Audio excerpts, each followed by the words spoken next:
You probably may have heard of a child dying in his or her sleep, just like that, for no reason. What would have happened? I mean, no village people be that. Not really village people. Anyway, let's find out, guys.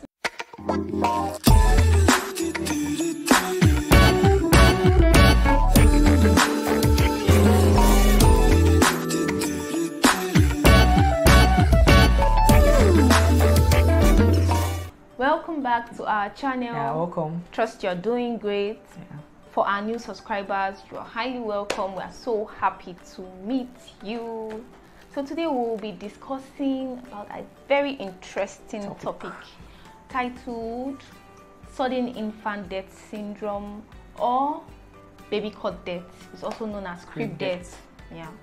So this is just the death of a baby less than 1 year for no explainable cause. The cause can't be explained even when you've asked questions, you've tried to do some investigations. You can't pinpoint what has caused this death. So that's what we're going to be talking about today. Yeah, so in the United States, about 4,500 children die yearly, annually. And it has been seen that half of this number is caused by sudden infant death syndrome. Unfortunately, we don't have these statistics for us here in Nigeria. But then, that's to show you how important this topic is.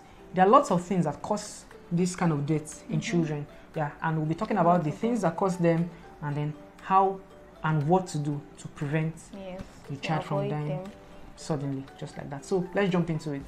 Firstly, overheating your baby. This is just covering your baby with too many layers of clothes.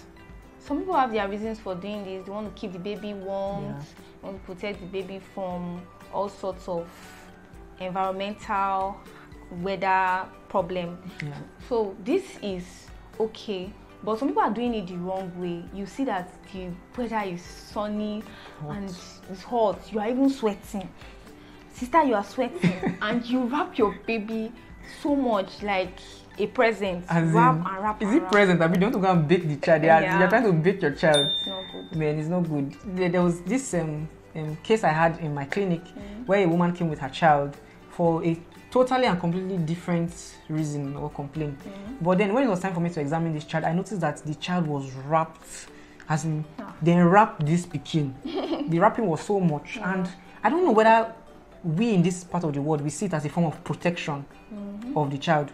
I don't know, maybe. But back to my story. And then I immediately started to enlighten this woman of how hazardous, how dangerous this practice was to the health of this child and the life of this child, in fact. And little wonder, when we opened up this child, like to innocently give this child fresh air and breeze, we noticed some skin lesions, heat rashes and everything. So it's a very, very wrong practice. It predisposes to this kind of deaths that we're talking about. So one way to go about it is to get a digital thermometer for your baby. From time to time, you just check the temperature to know whether or not to clothe the baby excessively. Or the most common one we do is use ourselves as a measure. When you are feeling cold, most likely your baby will be feeling cold, and vice versa. So this helps you to know the right time and weather to do such things. So one other thing that causes this kind of death, death, we know that you are happy, you are excited, you have a new baby, you always want to be by the side of your baby. The same thing, you want your baby to be by your side, like you don't want your baby to get out of your side. Now, we graduate from this level to sleeping on the same bed with our babies, sleeping on the same couch with our babies. Some married people, like see wife, see husband, the baby will be in their middle. That's a wrong practice. Yes, we know you want your child to be close to you, but not on the same bed, not on the same couch. Place the baby in the baby cot. Now, this can result to sudden infant death syndrome. How does it do it? The air that you exhale contains what? Carbon dioxide. And so your baby is close to you, and you know, of course, you are the adult, and that's a baby. So the air that you breathe out saturates the environment. Even your body heat. It's one other thing that can still contribute. So as much as possible, try to place your child in the cot close to you and not on the same bed or the same couch with you. So even as your baby is in the cot, for some people they like their baby's cot to be filled with a lot of soft beddings, pillows, toys, decorated. Yes, dolls. That one they call a doll baby. Those stuffed materials. It's not good. It's not a good practice because your baby might be sleeping and just suddenly wakes up out of hunger, or that he or she has wet his diapers. So he's rolling in the cot and using those materials to cover his nostrils, and you might be far away. Yeah, you may not even be there. You may be sleeping safe.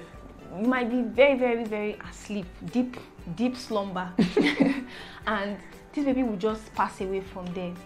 Then you wake up and you start crying. You can't explain what had happened at night or in sleep. So what we advise is for a baby cot, a flat mattress. That's firm Flat mattress. It's perfect for your baby. Then you just get a sheet of covering for your baby, and that's okay. Your baby will be fine. Yes, to help prevent such deaths. Yeah. Also, in that cot, one other thing to do is that sheet that you place over your child as a covering should not exceed the shoulder level. Don't use it to cover the baby's head. I know we as adults, there are some of us, when we sleep in the bed, we cover our head. I know some people that cover head when they are sleeping. Anyway, don't do that to your baby. It's a very, very wrong practice. Then another thing again, when you place your baby in the baby cot, place the baby on his or her back. The baby should sleep on the back, not with the stomach. And the feet of your baby should be at the base of the cot. So for those of you that when you place your baby in the cot, you put the baby is towards the upper part of the cot. Shift the baby down so that the feet of the baby can be at the foot of the cot. Yeah, and that will be fine. So we all know that smoking in pregnancy is a no-no. It's prohibited. Like, I don't know why you'll be pregnant and smoking. Auntie, nah. Even if not for yourself, for the sake of the baby. Yes, because it's been shown that it increases the risk of the baby dying suddenly.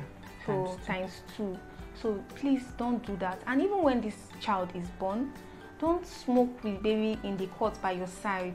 It's better you do it outside or desist from smoking entirely.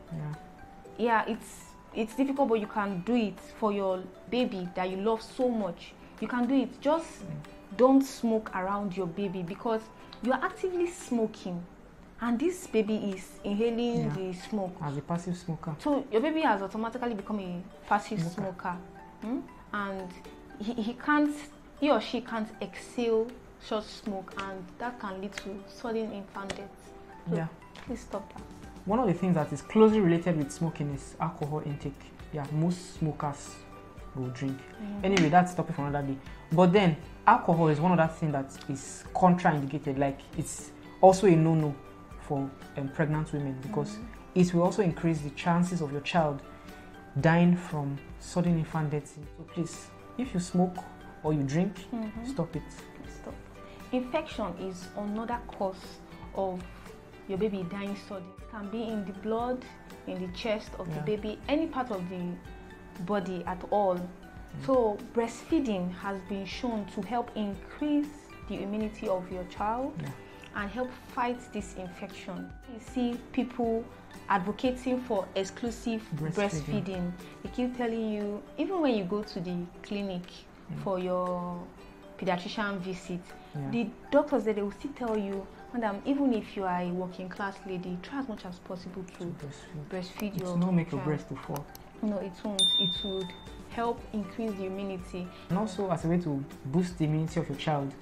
Immunization is also something that's very, very important. So if your child is not immunized for age, try to locate any of the primary healthcare centers around you and make sure that your child is immunized, because those things that we are trying to immunize against, if your child falls prey to them, it may just be one of the causes or one of the things that will cause your child to just die all of a sudden. That's true. Yeah. So we've succeeded in sharing some causes and their preventive measures. But that does not mean a child under the age of 1 don't die from other causes. So you don't term all the deaths baby cot deaths or crib deaths. They could be other causes that might have led to this child dying suddenly, and some of them could be trauma. The baby might have suffered from a traumatic event, might have fallen down and all that. Baby might have even been suffocated. For those that have nannies. Yes. And house help. And house help. Or for some, they have been sick. Some have congenital heart problems or any form of disease that is inside them. They came with it, and that might have led to their death. So that cannot be crib death. There are signs and symptoms you will see. If it's sudden infant death syndrome, then there will be no cause. Like there will be no signs, there will be no symptoms, no fever, no weakness. The child is fine. Yes. Like the child must have been healthy, playful, eating well, doing everything well. There will be no clue as to the child dying. The child just die like that. Now, some people even go ahead and do investigations, question the nannies or house help that if they have one, do autopsy safe. But in all of these things that they do, the cause can still not be. I think that's where that village people. That's why. So when this kind of thing happens, people just say village people. Just like the devil is at work again. But no, we've been able to see reasons today why it's not village people. Come to the end of this discussion, and we are very sure you learned something from it. For those that have heard of this topic before, you know you've been reminded of something you knew before. So what you do for us now is to spread the awareness, create awareness about this syndrome, educate them about it, the causes and the preventive measures, because this death is preventable, like we've said before. You can avoid it, so it will help them and reduce the number of cases happening around us. So if you have sisters, aunties, mothers, friends, neighbors, please just do that. You can even use the share button to make it faster. Just share this video so it can be enlightening. So thank you very much. Thank you for staying with us till the end of this video. We are really, really grateful. We know that you have learned something new. So please don't forget to like, comment. If you have questions, you can ask your questions below. Subscribe, turn on the notification button so that you'll be able to see and be notified about our next video. And share. Tell somebody to tell somebody to tell somebody. Until when we meet next time, stay bubbly.